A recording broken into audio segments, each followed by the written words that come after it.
Muy buenos días a todas y todos. Hoy nos place conversar con nuestra querida amiga Gnosis Rivera.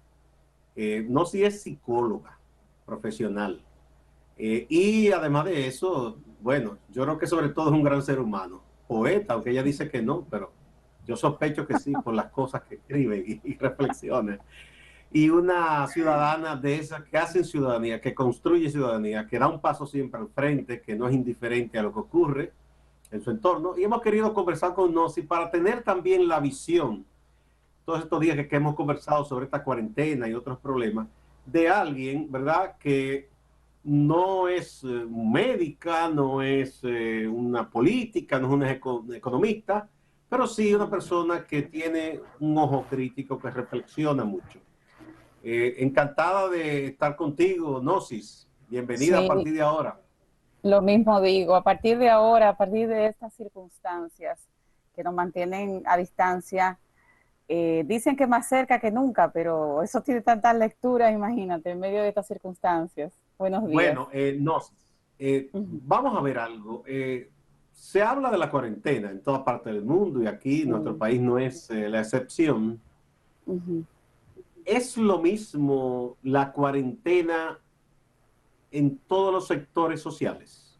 Definitivamente no. Y hay un fenómeno psicosocial que lo explica completamente. Primero que todo, le llamamos cuarentena porque el término de referencia en cuanto al tiempo es de 40 días, pero en principio fue una quincena, ya vamos a los 35 días, por lo menos desde que yo estoy contando. Básicamente es un tiempo de aislamiento en términos reales del concepto cuarentena, porque no son 40 días, pueden ser que sean menos, pueden ser que sean más, pero esto ya es otro asunto técnico. Sí. Definitivamente no es lo mismo, Gustavo, y es por lo siguiente, la realidad social de nuestras comunidades es muy distinta una de otra y hay una distancia entre una realidad y otra. O sea, no solamente que son distintas, sino que están distanciadas una de otra. Eso hace que cierto sector no entienda ni comprenda por qué otro se comporta de una manera como se comporta. Hay personas que tenemos una realidad, vamos a decir, en cierta manera organizada, tenemos una expectativa de ingresos ya determinada, eso nos permite cierta tranquilidad. Hay otras personas que no, que viven el día a día. Y en base a esa dinámica de vida que se ha vuelto una normalización, es que operan su contexto familiar, su contexto, su comportamiento, su capacidad de accionar. No le puedes decir a personas que viven de esta manera, de buenas a primeras, que se deben quedar en su casa. Amén de otras variables de idiosincrasia y de cultura de esos grupos que operan de manera diferente. A mí, por ejemplo, el aislamiento no me ha afectado igual porque yo soy una persona que me mantengo básicamente en mi entorno familiar, estoy trabajando, cuando no estoy trabajando estoy trabajando en mis pasiones personales de la escritura en la casa, pero hay dominicano que solamente va a su casa a hacer necesidades específicas, a dormir, y el resto del día se la pasa resolviendo cosas en la calle. Y de buenas a primeras se ven impelidos a confinar por una ordenanza del gobierno. Eso no es fácil. Otra variable es la siguiente y tiene que ver más con lo psicológico, desde lo particular a lo general.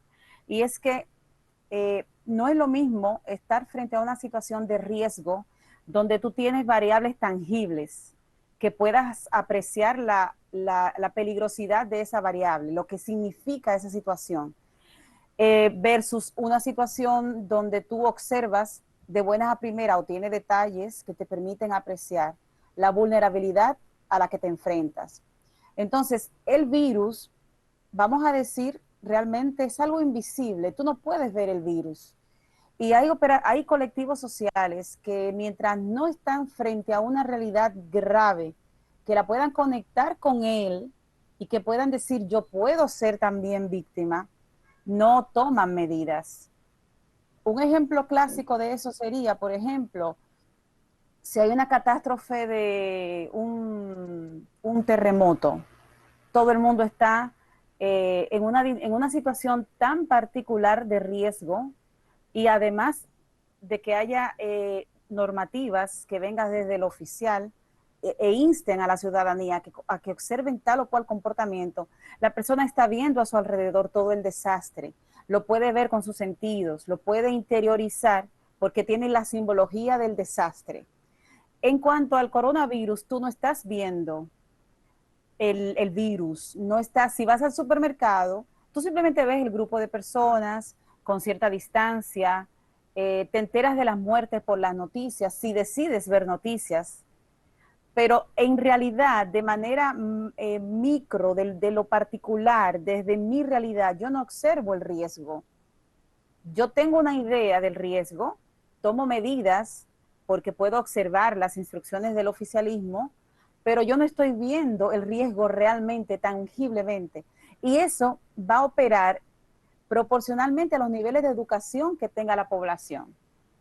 Por eso tú vas a ver que en ciertos barrios todo está tan normal, todo aparece tan normal, porque yo tuve la oportunidad de cruzar a la zona oriental la semana pasada y yo no te voy a decir que lo vi exactamente a otras fechas, pero me sorprendió bastante la dinámica comercial que había versus la Igual me zona donde estoy pasó viviendo. cuando, igual me pasó cuando tuvimos mis hermanos y yo que sepultaron a nuestra madre, que eso Sí, fue ella falleció el 30 de marzo, de y marzo. entonces al otro día que la sepultamos, en toda esa zona, porque fue uno de esos cementerios privados que queda por allá por la carretera que va hacia Guerra. Toda esa zona Ah, por tú ahí, sí. prácticamente la gente estaba haciendo en ese momento, no sé ahora, una vida normal. Es decir, los Sí. colmados, los lugares de abasto, pequeños mercados improvisados, llenos de gente, las paradas de los motoconchos. Entonces Gente todo eso en a nosotros nos cofradía, sorprendió mucho. exactamente, Sí, gente hasta yo conversando en conversé con esquinas. algunos y la gente lo que dice, bueno, es que nosotros no tenemos ahorro, no tenemos otra cosa de qué vivir. Nos han prometido que han venido a traernos alguna ayuda, pero todo eso no se ha materializado. O a quien le ha llegado puntualmente una bolsa o una cajita de comida, pero con eso no basta. Es No, una realidad exactamente. distinta. Una realidad Entonces, distinta. cuando Sí, tú no, me decías. cuando tú no tienes esa situación de riesgo tan palpable, tú apelas a tu normalidad dentro de lo posible, porque el instinto es seguir sobreviviendo, porque eso no es vivir, eso es sobrevivir. Vivir el día a día no es vivir con cierta seguridad de por lo menos a mediano y a largo plazo. Y muchísimas de nuestras comunidades no tienen ese estilo de vida. Es así, es lamentable. Por otro lado, Gnosis, y aquí le hablo a la psicóloga y a la poeta. ¿Tú piensas que mucha gente le teme mucho a la soledad? No solo porque nada, el ser humano dicen que es un animal gregario, es decir, nos gusta y necesitamos la Sí. compañía de alguien, incluso cuando no tenemos Somos un ser humano, eminentemente sociales, alguna claro. mascota, ¿verdad? Un gatito, un perrito, un pajarito. Pero al mismo tiempo, la soledad, en este caso es obligatoria, pero uno la puede tornar en algo productivo, positivo. Sí, definitivamente que sí. Eh, este ¿Cómo contexto podemos hacer? sí, mira, el contexto de la pandemia ocurre, te da una oportunidad que pocas veces ocurren cuando hay la muerte de una persona muy cercana, como lamentablemente es el caso tuyo, pero en tu situación yo creo que es diferente por tu manera de ser, que sé que no es el parámetro del cual me refiero, pero cuando tú tienes un fenómeno personal que te mueve el piso o esta situación que es mundial, tú adquieres un sentido de perspectiva único que no te lo da otro evento.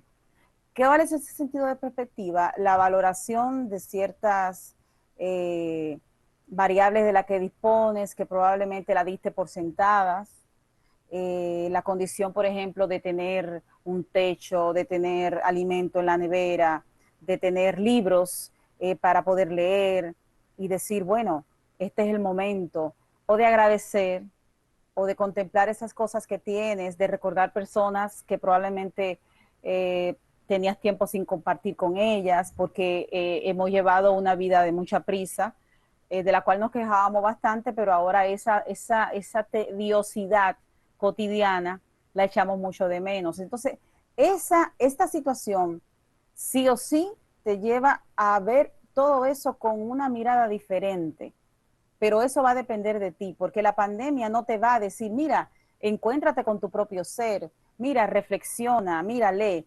Es toda la dinámica, es lo que hagas con esa dinámica. No se trata de pasarte todo el día comiendo, angustia. Sé de gente que ha estado angustiada porque ya hice de todo, ya fregué, ya trapié, ya limpié, pero es que no hay, el tiempo no te está apresurando, nadie te está esperando. Y eso es propio de tener tanta ociosidad y tener el hábito ya de tiempo de estar haciendo cosas, haciendo cosas. Es como quedarse con el botón presionado de hacer, hacer, hacer y tener mucho tiempo para ese hacer. Entonces, si te organizas, distribuyes tiempo, eh, hay espacios para hacer todo lo que puedas, lo que decidas hacer. Desde ejercitarte, desde meditar, desde simplemente esa pavita de la 3 de la tarde que toda la vida te quejaste en tu trabajo que no podías hacer, pues hazla ahora. Leer es un hábito genial y que aparte de que es un buen hábito, te va a sacar de este bombardeo mediático que hay, que realmente de ese sí hay que protegerse porque hay mucha información circulando, mucha información y todas son de verdad. Entonces, si consumes todo eso, te vas a aturdir y te vas a agobiar, pero tienes que decidirlo. Todas las acciones que vayamos a hacer en este contexto son decisiones nuestras. Podemos decidir qué hacer con tanto tiempo, pero debe ser nuestra decisión y claro que sí. Es un tiempo que mucha gente teme a estar solo, el ser humano le huye a estar consigo mismo. Y es una de las Digamos que hay grandes que hacer una contradicciones. especie de alquimia de todo esto que puede ser desolador, puede ser Sí, mortificante, este pero puede ser encierro, esta soledad. transformador Uno también. puede Ujú. transmutarlo, convertirlo en Claro que algo sí, positivo para nuestro ser. claro, claro que sí. Y puedes al final de todo esto salir fortalecido. Claro que sí, pero tienes que decidirlo. Y si no sabes cómo, están las líneas de ayuda y hay formas de buscar un consejo que sea el que te catapulte hacia esa decisión. No es que vas a transformar tu vida, no es que te vas a convertir en un Dalai Lama o en un Buda o en una Madre Teresa, no estamos hablando de eso, pero no es necesario volver, caer en la angustia y en el pánico en este tiempo. Es posible mantener la calma, observar las medidas y no perder la cabeza en el proceso. Mira, tú hablabas de quizás esas cosas rutinarias que quizá ahora uno tienda a añorarlas. A un Sí, amigo me decía, yo hasta los tapones estoy añorando. Yo no los añoro mucho, a mí no me gustan los tapones, pero, yo pero nunca voy las a cosas añorar que un tú hacías tapón. rutinariamente, que te parecían ya canzonas, repetitivas, ahora tú dices, caramba, me hace falta un poquito de eso. Sí, Recordé esta magistral obra de Carlos Fuente, Terra Nostra, que precisamente comienza con un personaje que hace una reflexión solo, acostado en la medianoche, de que las cosas cuando se hacen la primera vez son extraordinarias, ay, sí, son memorables. impresionantes, te conmueven, memorables, y luego que se repiten mucho, la rutina las hace ya Claro, como que ya no hacen ningún efecto. Y también sí, él reflexiona el personaje diciendo, pero una vez que aquello rutinario tú dejas de hacerlo, te puede parecer interesante, impresionante, es un atractivo. Entonces, ciclo, claro que sí, es exactamente. un Creo que ciclo, quizá la sí. gente pudiera jugar con eso ahora en esta situación especial. Quizá eso de, qué sé yo, si tienes unas plantas y despacio observarlas, limpiarlas, Claro. darle un poquito de agua a esa planta, eso puede ser un hecho extraordinario y quizá todos los días era muy rutinario. Además está el placer de no hacer nada. Poca gente conoce la virtud de ese placer, pero hay un placer en no hacer nada. Simplemente sentarse a oír el cielo, a ver el cielo y no hacer Sí, nada. vamos a una pausa, querida Nos, y Vale, cuando volvamos vamos a hablar de esa parte, del beneficio de la contemplación, podemos decir, que Sí, aparentemente mucha gente esa parte no capta el valor que tiene. Vamos a una claro que pausa sí. y retornamos. Vale.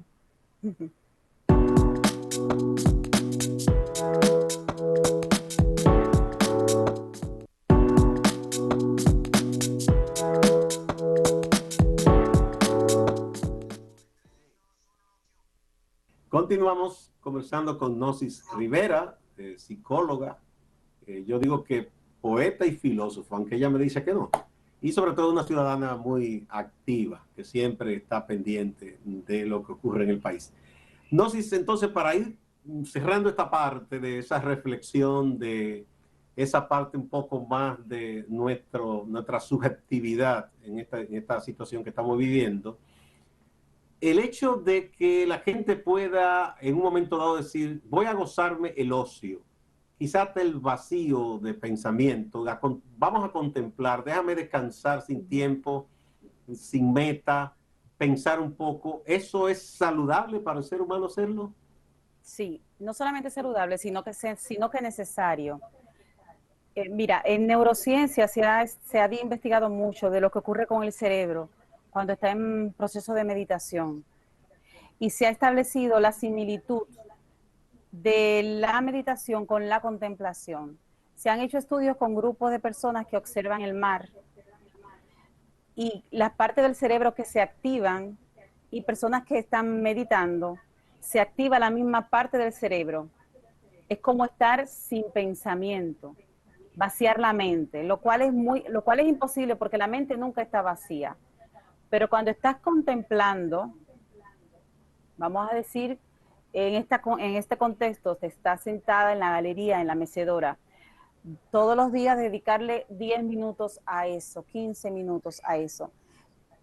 Produce una serie de, se activan unos neurotransmisores en el cerebro que proporcionan bienestar, tranquilidad y que manejan una eventual sensación de ansiedad y de angustia, que es lo normal en medio de esta situación. De manera que no solamente es bueno, sino que yo diría que sería recomendable que todas las personas que en este momento están experimentando algún momento de incertidumbre, de angustia, que son sentimientos humanos, pero que no es bueno para el cerebro ni para el organismo, estar todo el tiempo bajo ese estado, porque reduce el sistema inmunológico, afecta, eleva los niveles de cortisol y te mantienes en una expectativa y una alerta que no es buena, segrega más jugos gástricos en el estómago, de manera que puedes indigestarte más, puede tener problemas gastrointestinales solamente por tensión.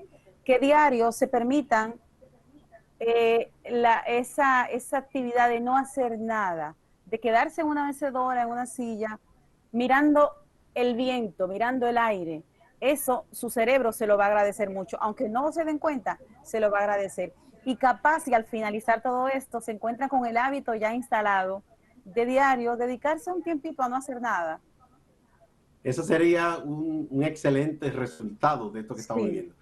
Gnosis, pero hemos visto, ya yéndonos a la parte de nuestra sociedad, nuestro país, la Uh-huh. situación de que nada, el Estado como responsable de la administración de los servicios ha tomado una serie de medidas. Vemos todos los días que el ministro de Salud informa de cómo marchan las cosas. Hay mucha incredulidad de la gente. Muchos dicen, no, ese no es el número de muertes, hay más muertes o más infectados. Ahí hay un tema de credibilidad y todo eso, siempre hay muchas interrogantes. ¿Cómo tú observas la labor de las autoridades nuestras para enfrentar y tratar de contener el coronavirus? Mira, en mi opinión, las medidas comenzaron muy tarde, que es lo primero. Las medidas empezaron tarde. Yo, como ciudadana ignorante de los aspectos económicos que puedan manejarse en la nación, sé que el tema de cerrar aeropuertos, el tema del turismo, todo eso, pues generó incertidumbre a la hora de tomar medidas drásticas. Pero no podemos olvidar que cuando el gobierno tomó medidas de cierre de aeropuertos, del aislamiento social, el cierre de las escuelas, ya teníamos 11 infectados. Eso es algo que no podemos olvidar. Mientras que países con, vamos a decir, con menos de 5 casos empezaron a tomar medidas. Lo otro grave es que lamentablemente a nuestra sociedad le pasa algo que es lo peor que le puede pasar a un grupo humano, y es que no le creemos a las fuentes oficiales. Y entonces cuando no le crees, no los respetas. Y si tenemos un Ministerio de Salud que está dando unas cifras y luego tenemos al presidente, que es la máxima autoridad, dando una cifra que matemáticamente no concuerda, porque la matemática no se equivoca, ahí es que tú confirmas entonces que te están mintiendo, pero no sabes ni siquiera quién te miente. El nivel de incredulidad, de credibilidad que tiene, la falta de credibilidad que tiene el oficialista, es tan grave que ni siquiera sabemos cuál de ambos miente. Si están ocultando información para que la ciudadanía no cunda en pánico, o si realmente se está dando una información para que nos calmemos, diciendo que, por ejemplo, se están haciendo tantas pruebas, que las ayudas están llegando a grupos más vulnerables, pero esos grupos vulnerables están manifestando que no le está llegando la ayuda. Eh, lo que me da a mí una lectura general es una gran distancia entre los gobernantes y los gobernados. Y esa distancia que ya estaba instalada en el imaginario colectivo ahora se siente más marcada, porque se nota una ausencia de una estrategia. Es como una inmediatez ante lo sucedido. Y vamos a decir de manera mediana, prevenir lo que pudiera pasar. Pero un plan estratégico que prevea de manera macro eh, asuntos más graves, eso no se observa. Yo no he ¿Y tú visto piensas declaraciones. que te pudiera revertir esa percepción, esa convicción de la casi la generalidad de la población, de no creer, de no confiar en sus autoridades? ¿Pudieran las autoridades rescatar la confianza? Bueno, las presentes para mí no. Las Piensa presentes que ya en pudieran, ese aspecto no. no, yo creo que las presentes, las que están actuales, pudieran revertir, tomar acciones que al momento de su retirada, por lo menos, corrijan algo, pero no que el pueblo les llegue a dar su confianza, porque es mucho el daño, es demasiado el daño. ¿Quién iba a imaginar, a pesar de que sabemos que nos manejamos con corrupción, que aquí se ha normalizado la corrupción, que en medio de una crisis sanitaria local, mundial, y vamos a tener escándalos de corrupción? O sea, el país está lidiando con dos situaciones. El país está obligado a estar aislado. Tiene un toque de queda de un lapso bastante amplio. Estamos hablando de 5 de la tarde a 6 de la mañana. Y encima de eso estamos disgustados y molestos porque hay evidencia de que están traficando con insumos sanitarios en medio de la situación. El descaro con el que se está manejando, por ejemplo, el tema de los insumos con una empresa privada que de repente tiene publicidad en todos los medios y cuyo eslogan antes era que cuando los minutos cuentan, porque son vida, está la empresa que te traslada rápidamente a tal centro para salvar la vida. Ahora no, ahora el eslogan es estamos para salvar vidas. Y hay muchas bromas que se hacen, porque somos así, todos bromistas, de que ya el gobierno no existe, ahora tenemos una empresa que es la que gobierna y la que decide dónde están los insumos, quién los trae, quién los distribuye. Eso hace mucho daño a lo que ya estaba dañado. Mira, y no Sí. debo dejar de señalar, hay una instancia de la cual yo puedo decir que observo un comportamiento con cierta organización, y es el Ayuntamiento del Distrito Nacional, en la figura del saliente alcalde David Collado. Y lo que yo estoy observando en cuanto al manejo, sobre todo en los barrios más populares, son barrios, Gustavo, que tienen una casita aquí, tienen la otra aquí y la siguiente acá. Entonces es muy difícil el confinamiento con poblaciones son sectores sobrepoblados que no deberían tener ni siquiera la cantidad de Hay habitantes mucho que tienen. hacinamiento.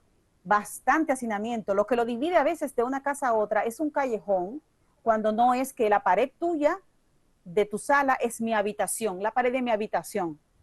Eso es En así. muchos casos incluso el Al baño que es no se lo común. imagine, exactamente, al que no se lo imagine, eso es así. Son casas que lo que tienes al frente es una cañada. Y son casas que, por ejemplo, cada casita en su frente tiene un muro donde tú para llegar a la casa saltas el muro y luego abres la puerta. ¿Por qué? Porque ese muro me divide de la cañada y de una eventual crecida de la cañada. Esa es la realidad de muchos sectores de la capital y del interior del país. Entonces, es difícil que luego de todo esto, señores, vamos a 30 y pico de días, tomar medidas a estas alturas. Fueron medidas que debieron tomarse desde un principio, pero sobre todo hablarle a la gente con sinceridad. Eso no se siente, no se siente, porque hay datos que no te cuadran. No, aquí no podemos hablar de las estadísticas que estamos hablando, porque es que realmente aquí no se están haciendo ni siquiera 500 pruebas diarias, cuando países supuestamente muchísimo más atrasados que el nuestro, o en vías de desarrollo con muchísimos temas sociales pendientes, ya van por la meta de 1000 pruebas diarias. Es Bien. lamentable, pero Muchísimas no podemos. gracias. Muchas gracias, Nosis Rivera. Ha sido siempre muy edificante hablar contigo, como siempre, Gracias a ti. y refrescante. Y nada, espero que todo vaya bien por tu casa, como verdad en tu Sí, entorno. Y seguimos en comunicación. A ustedes, amigas y amigos, claro que gracias y no sí. se vayan, que hay más en Acento TV y en Acento Portal. Quiero Un invitar, antes placer. de irme, a los amigos lectores de Acento que disfruten una serie del compañero Bianco Martínez a propósito de que este es el mes en que se cumple un aniversario más de la Revolución Constitucionalista de 1965 y la también Guerra Patria, cuando nuestro país fue invadido por soldados de Estados Unidos y la población de manera valiente enfrentó a esos invasores. Una serie muy interesante con algunos protagonistas que aún viven entrevistados y otros datos relevantes. No se la pierdan, de Bianco Martínez. Será entonces hasta la próxima ocasión. Muchas gracias.